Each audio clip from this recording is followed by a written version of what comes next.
Hello guys, welcome back to my channel. അപ്പോൾ ഇന്നത്തെ video എന്ന് പറയുന്നത് ബാംഗ്ലൂർക്ക് പോണ ഒരു വീഡിയോ ആണ് കേട്ടോ. ഞങ്ങൾ ബാംഗ്ലൂർക്ക് പോവുകയാണ്. ഞാൻ നിങ്ങളോട് മാത്രമല്ല കേട്ടോ, ദിയമോളില്ലാതെയാണ് പോണത്.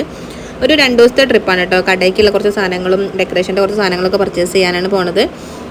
ചെന്നന്ന് ഞങ്ങൾ എവിടെ ഇറങ്ങിയിട്ടുണ്ടായിരുന്നില്ല. പിറ്റേ ദിവസം രാവിലെ ഞങ്ങൾ മാർക്കറ്റിലേക്ക് ഇറങ്ങിയിട്ടോ. KR മാർക്കറ്റാണ്. KR മാർക്കറ്റിൻ്റെ തൊട്ടടുത്ത് തന്നെയാണ് റൂം എടുത്തിട്ടുണ്ടായിരുന്നത്. KR മാർക്കറ്റ് ഞാൻ എങ്ങനെയാണോ വീഡിയോയിൽ കണ്ടിട്ടുണ്ടെങ്കിൽ അതിനേക്കാളൊക്കെ എന്താ പറയേണ്ടതെന്ന് എനിക്ക് അറിയില്ല. ആദ്യമായിട്ടാണ് ഇങ്ങനെ പൂക്കളുടെ ഒരു ലോകം എന്താ പറയുക അറിയില്ല. മൈസൂർ മാർക്കറ്റ്, അതേപോലെ കോയമ്പത്തൂർ, പാലക്കാട്, കുറേ സ്ഥലങ്ങളിലെ പൂ മാർക്കറ്റുകൾ കണ്ടിട്ടുണ്ട്. പക്ഷെ അവിടുത്തെ എല്ലാതും കൂടിയും കൂട്ടിയിട്ട് അതിൻ്റെ ഡബിളും അത്രയേ ഉള്ള പോലെക്ക് തോന്നാം. വെറൈറ്റി പൂക്കൾ, ഏതൊക്കെ വെറൈറ്റി പൂക്കളുണ്ടോ അതൊക്കെ നമ്മളെ KR മാർക്കറ്റിലുണ്ട്. പിന്നെ ഓരോ ഇലകൾ, പലതരത്തിലുള്ള ഇലകൾ, ബൊക്കകൾ, മാലകൾ, ഡെക്കറേഷനൊക്കെ ഉപയോഗിക്കാൻ പറ്റിയിട്ടുണ്ട്. പല തരത്തിലുള്ള ഇലകൾ.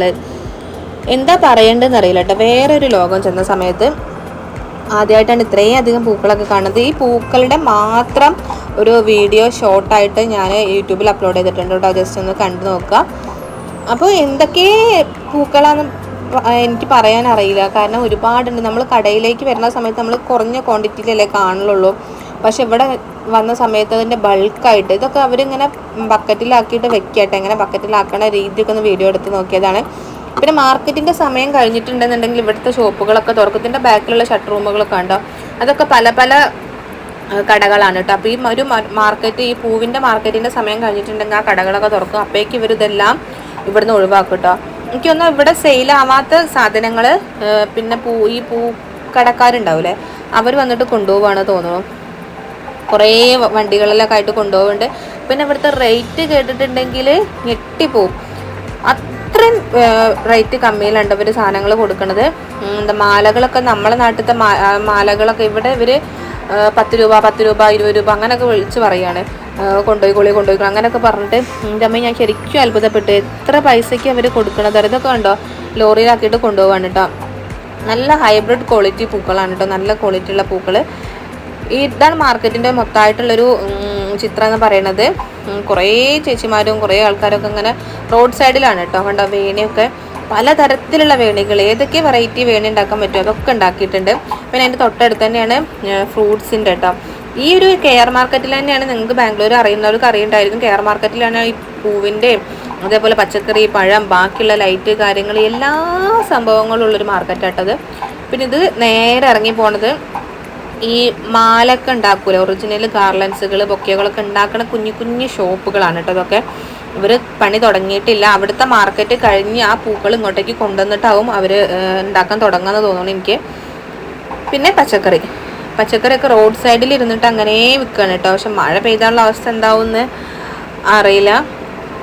അപ്പോൾ തക്കാളിക്കൊക്കെ നമ്മളെ നാട്ടിൽ എന്തായിരുന്നു അന്നത്തെ റേറ്റ് എന്ന് എനിക്ക് ഓർമ്മയില്ല. പക്ഷെ തക്കാളിക്കൊക്കെ നല്ല വില കമ്മിയാണ് കേട്ടോ. പിന്നെ അത് കഴിഞ്ഞിട്ട് മാർക്കറ്റിൽ ഞങ്ങൾ രാവിലെ നേരത്തെ ഇറങ്ങിയിരുന്നു. പിന്നെ മാർക്കറ്റിലെ വിശേഷങ്ങളൊക്കെ കഴിഞ്ഞിട്ട് ഞങ്ങൾ നേരെ റൂമിൽ പോയി ഫ്രഷ് ആയിട്ടാണ് പിന്നെ ലൈറ്റിൻ്റെ ഒക്കെ അങ്ങോട്ടേക്ക് പോയിട്ടുണ്ടായിരുന്നു കേട്ടോ. ലൈറ്റിൻ്റെ മാർക്കറ്റ് KR മാർക്കറ്റിൻ്റെ അവിടെ നിന്നൊരു കുറച്ചധികം ദൂരമുണ്ട്. കുറച്ചധികം പറഞ്ഞാൽ നടക്കാവുന്ന ദൂരമുള്ളൂ. ഞങ്ങൾ നടന്നിട്ടാണ് പോയിട്ടുണ്ടായിരുന്നത്. ചിപ്പറ്റ് മാർക്കറ്റ് അങ്ങനെ എന്തോ, ചിപ്പറ്റ്. അപ്പോൾ ഇത് പ്ലാസ്റ്റിക് പൂക്കളുടെ ഒരു ലോകമാണ് കേട്ടോ. പ്ലാസ്റ്റിക് പൂക്കൾ നമുക്ക് മാലകളൊക്കെ വാങ്ങിക്കാനുണ്ടായിരുന്നു കുറച്ചധികം കടയ്ക്ക്. അപ്പോൾ അത് അവിടുത്തെ ഒരു ഹോൾസെയിൽ ഷോപ്പാണ് കേട്ടോ. ഫുൾ കംപ്ലീറ്റ് ഇങ്ങനെ മാലകൾ കൊണ്ട് നിറഞ്ഞിരിക്കുകയാണ്. നമുക്ക് കൈ കൊണ്ട് ഇങ്ങനെ തട്ടി മാറ്റിയിട്ടാണ് ഉള്ളിലേക്കൊക്കെ പോകാനായിട്ട്. വെറൈറ്റി കളറുകളിൽ, ഡിസൈനുകളിലൊക്കെ ഇവിടെ അവൈലബിൾ ആണ് കേട്ടോ കാര്യങ്ങൾ. ഞങ്ങൾക്ക് കുറച്ചധികം വാങ്ങിക്കേണ്ടായിരുന്നു. ഇപ്പോൾ സാധനങ്ങളൊക്കെ വാങ്ങിച്ചു. ഇതൊക്കെ കൂടി കണ്ടിട്ട് എന്താ പറയേണ്ടതെന്ന് അറിയില്ല. അപ്പോൾ അവിടുത്തെ സംഭവങ്ങളൊക്കെ കഴിഞ്ഞിട്ട് ആണ് ഞങ്ങൾ ചിപ്പറ്റ് മാർക്കറ്റിലേക്ക് പോയിട്ടുണ്ടായിരുന്നു കേട്ടോ. ഇപ്പം നിങ്ങൾ ഈ കണ്ട ഈ ഫ്ലവർ KR മാർക്കറ്റിൽ തന്നെയാണ്. ഇപ്പം ഞങ്ങൾ ഈ നടന്നു പോകുന്നതാണ് ചിപ്പറ്റ് മാർക്കറ്റിലേക്കുള്ള വഴി. ചിപ്പറ്റ് മാർക്കറ്റിലേക്ക് പോകണം അവിടെ പറഞ്ഞിട്ടുണ്ടെങ്കിൽ ഈ ഒരു കുഞ്ഞു റോഡാണ്, ഇത്രയേ ഉള്ളൂ. അതിൻ്റെ 2 സൈഡിലും കുഞ്ഞു കടകളാണ്. എല്ലാ തരത്തിലുള്ള കടകളുണ്ട്. ഡ്രസ്സ് ആയിക്കോട്ടെ, ഓർണമെൻറ്റ്സ് ആയിക്കോട്ടെ, ബാക്കിയുള്ള സംഭവങ്ങളായിക്കോട്ടെ, ഈ വിളക്കുകൾ കാര്യങ്ങളായിക്കോട്ടെ, എല്ലാത്തിൻ്റെയും ഹോൾസെയിൽ ആൻഡ് റീറ്റെയിലാണ് കേട്ടോ. ഈ ഒരു ഏരിയ എന്ന് പറയുന്നത് കംപ്ലീറ്റ്ലി ലൈറ്റിൻ്റെ ഒരു ഏരിയ ആണ്. ലൈറ്റ്, അതേപോലെ നമുക്ക് ഈ ഇവൻറ്റിനൊക്കെ ആവശ്യമുള്ള, ഡെക്കറേഷനൊക്കെ ആവശ്യമുള്ള ഫോഗ് മെഷീൻ, ഈ പെറ്റൽസിൻ്റെ പേപ്പർ ബ്ലാസ്റ്റിൻ്റെ മെഷീൻ, അങ്ങനത്തെ കുറേ സംഭവങ്ങളാട്ടോ. അപ്പോൾ ഞങ്ങൾക്ക് അതൊക്കെ വാങ്ങിക്കേണ്ടായിരുന്നു. അപ്പോൾ അതൊക്കെ വാങ്ങിച്ചു. അതിൻ്റെ ഒക്കെ ഇങ്ങനെ ടെസ്റ്റ് ചെയ്യാൻ കേട്ടോ എങ്ങനെയൊക്കെയാണെന്നുള്ളതൊക്കെ. ഓരോ ലൈറ്റുകളൊക്കെ കാണുമ്പോൾ ശരിക്കും അത്ഭുതം. അപ്പോൾ ഞങ്ങൾ വാങ്ങിച്ചിട്ടുള്ള മെഷീനാണിത്. അപ്പോൾ അങ്ങനെ കുറേ സാധനങ്ങളൊക്കെ വാങ്ങിയിട്ടുണ്ടായിരുന്നു. ശരിക്കും എനിക്കൊരു അത്ഭുതം കേട്ടോ. കാരണം ഞാൻ ആദ്യമായിട്ടാണ് വരുന്നത്. നിഖിലേട്ടൻ ഇതിൻ്റെ മുന്നൊക്കെ വന്നിട്ടുണ്ട്. അപ്പോൾ ഞാൻ ഫസ്റ്റ് ടൈമാണ്. അതുകൊണ്ട് തന്നെ എനിക്ക് ഭയങ്കര ഒരു എക്സൈറ്റ്മെൻ്റ് ആയിരുന്നു. പിന്നെ ദിയമോളെ കൊണ്ടുവന്നിട്ടുണ്ടായിരുന്നില്ല. ദിയമോളെ കൊണ്ടുവന്ന അത്രയും ബൾക്ക് പർച്ചേസ് ആയതുകൊണ്ട് തന്നെ കുറേ നടന്ന് പല കടകളിലും കയറി ഇറങ്ങിയിട്ടാണ് വാങ്ങിക്കുന്നത്. അപ്പോൾ അവളും ടയേർഡാവും. അതുകൊണ്ടാണ് അവളെടുക്കാഞ്ഞത്. ഇത് പിന്നെ ഞങ്ങൾ പോരുന്ന അന്ന് കുറച്ച് ഒയാസിസിൻ്റെ ബോക്സും കൂടി വാങ്ങാമെന്ന് വിചാരിച്ചിട്ടുണ്ടായിരുന്നു. അപ്പോൾ അങ്ങനെ ഒയാസിസും വാങ്ങി. അങ്ങനെ ഒയാസിസ് വാങ്ങിയിട്ട് പിന്നെ ഞങ്ങൾ നേരെ വീട്ടിലേക്ക് തിരിച്ച് പോരാനായിട്ട് ചെയ്തിട്ടുണ്ടായിരുന്നത്. ഇപ്പോൾ 2 ദിവസം അവിടെ നിന്നു. 3ാമത്തെ ദിവസമാണ് ഞങ്ങൾ റിട്ടേൺ അടിച്ചിട്ടുണ്ടായിരുന്നത്. അപ്പോൾ ഞങ്ങൾ വരുന്ന വഴി വയനാട് വഴി ഇറങ്ങിയിട്ടുണ്ടായിരുന്നു. വയനാട് ഒരു 4:30 ആയ സമയത്ത് വയനാട് എത്തിയിട്ടുണ്ടായിരുന്നത്. നല്ല കോടയായിരുന്നു കേട്ടോ. ആ ഒരു സമയത്ത് നമുക്ക് ശരിക്കും ഒരു വൈകുന്നേരം ഒരു 6 മണിയൊക്കെ ആ ഒരു ഫീൽ ചെയ്യുന്നു ഒപ്പം ഉണ്ടായിരുന്നത്. അപ്പോൾ അടിപൊളി ക്ലൈമറ്റ് ആയിരുന്നു. അപ്പോൾ ഇത്രയുള്ള വീഡിയോ ഇഷ്ടപ്പെട്ട ലൈക്ക് ചെയ്യുക, ഷെയർ ചെയ്യുക, ചാനലൊന്ന് സബ്സ്ക്രൈബ് ചെയ്യുക. ബൈ.